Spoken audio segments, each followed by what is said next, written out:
नमस्कार, मी Manisha. Bright foods and creation ह्या यूट्यूब चॅनलवर आपले खूप मनापासून स्वागत आहे.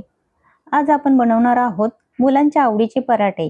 मुलांना पराठे आवडतात, पण मुलांना बीट खायला आवडत नाही. म्हणून आज आपण बीटचेच पराठे तयार करणार आहोत. तेही पौष्टिक, चविष्ट बीटचे पराठे तयार करूया. पण त्याआधी तुम्ही जर चॅनलवर नवीन असाल तर प्लीज चॅनलला सबस्क्राईब करा आणि व्हिडिओला लाईक करा. करायला अगदी खूप सोपे आहेत आणि खूप कमी साहित्यात आणि घरच्या साहित्यातच हे पराठे तयार होतात आणि खायला सुद्धा खूप छान लागतात. चला तर मग आपण रेसिपीला सुरुवात करूया. सुरुवातीला आपण एका मिक्सरच्या भांड्यामध्ये 7 ते 8 लसूण पाकळ्या, थोडीशी कोथिंबीर आणि 2 ते 3 हिरवी मिरची हे बारीक असे वाटण करून घेणार आहोत. पहा, आपले बारीक करून झालेले आहे. पहा, अशा पद्धतीने आपण बारीक करून घेतलेले आहे. आता येथे मी एक बीट घेतलेला आहे. याला आता आपण थोडेसे कट करून घेऊ आणि याची साल काढून घेऊयात.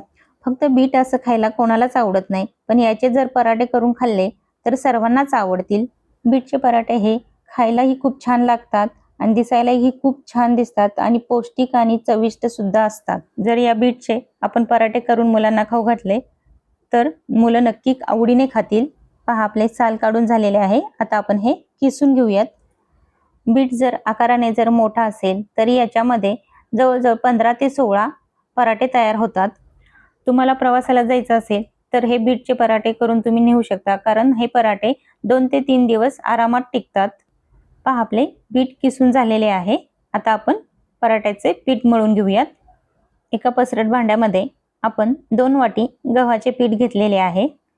यामध्ये आपण किसलेले बीट घालूयात. हे किसलेले बीट सुद्धा तुम्ही मिक्सरमधून बारीक करून घेऊ शकता, पण मी येथे किसूनच घातलेले आहे. थोडीशी कोथिंबीर घालूयात आणि आपण जे सुरुवातीला वाटण तयार केले होते ते वाटण सुद्धा घालूयात. यातील मिरचीचे प्रमाण तुम्ही तिखट कितपत खाता यावर तुम्ही कमी जास्त करू शकता. त्यानंतर 1 चमचा धनेपूड, 1 चमचा लाल तिखट पावडर, चवीनुसार मीठ सुद्धा घालून घेऊयात. 1 चमचा जिरेपूड आणि थोडीशी आमचूर पावडर आणि 3 चमचे बेसन.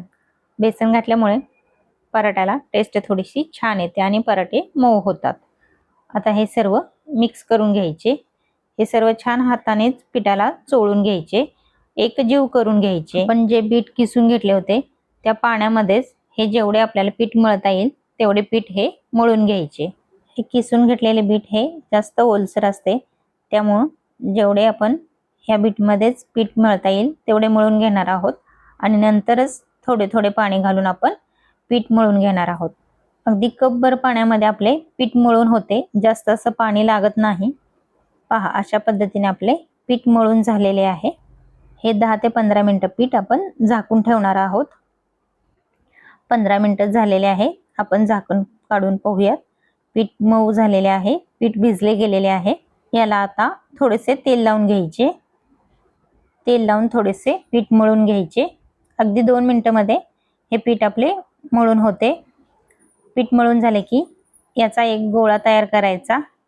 आपण जेवढा चपातीसाठी किंवा पराठ्यासाठी तयार करतो तेवढाच याचा गोळा तयार करायचा. हा तयार केलेला गोळा गव्हाच्या पिठामध्ये बुडवून हा लाटून घ्यायचा.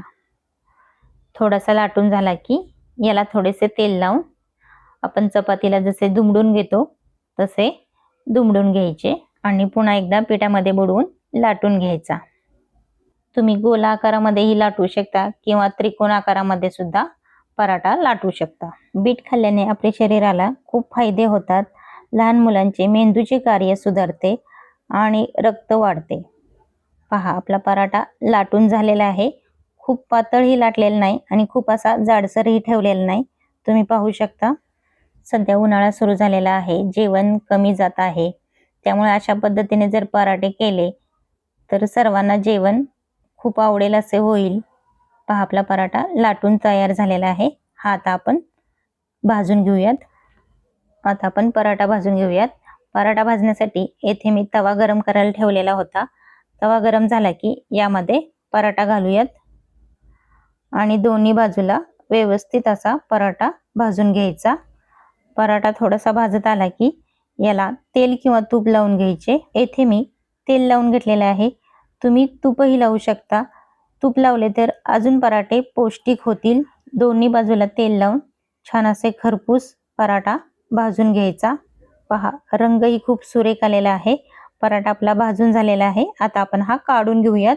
अशाच पद्धतीने मी दुसराही पराठा लाटून घेतलेला आहे, तो सुद्धा असाच भाजून घेऊयात। दुसरा सुद्धा पराठा आपण अशाच पद्धतीने तेल लावून भाजून घेणार आहोत। मुलांना टिफिनला देण्यासाठी किंवा प्रवासामध्ये 2 ते 3 दिवस टिकत असल्यामुळे हे पराठे तुम्ही तयार करू शकता। पहा, रंग सुद्धा खूप सुरेख आलेला आहे। पहा, अशाच पद्धतीने आपला दुसरा सुद्धा पराठा भाजून झालेला आहे। मी बाकीही पराठे असेच करून घेतलेले आहेत। खूप अशी सोपी रेसिपी आहे, खूप काही साहित्य लागत नाही, खूप कमी वेळेमध्ये हे पराठे तयार होतात। तुम्ही नक्की ट्राय करा। तुम्ही हे पराठे दही, शेंगाची चटणी, टोमॅटो सॉस किंवा खोबऱ्याची चटणी कशासोबतही पराठे तुम्ही खाऊ शकता। खूप अशी सोपी रेसिपी आहे, तुम्ही नक्की ट्राय करा। आजची ही रेसिपी कशी वाटली नक्की कमेंट करून सांगायला विसरू नका। व्हिडिओ आवडला असेल तर व्हिडिओला लाईक करा आणि चॅनलला सबस्क्राईब करा। तर पुन्हा भेटूयात अशाच नवनवीन चमचमीत, झणझणीत, चटपटीत रेसिपी सोबत। तोपर्यंत बाय बाय।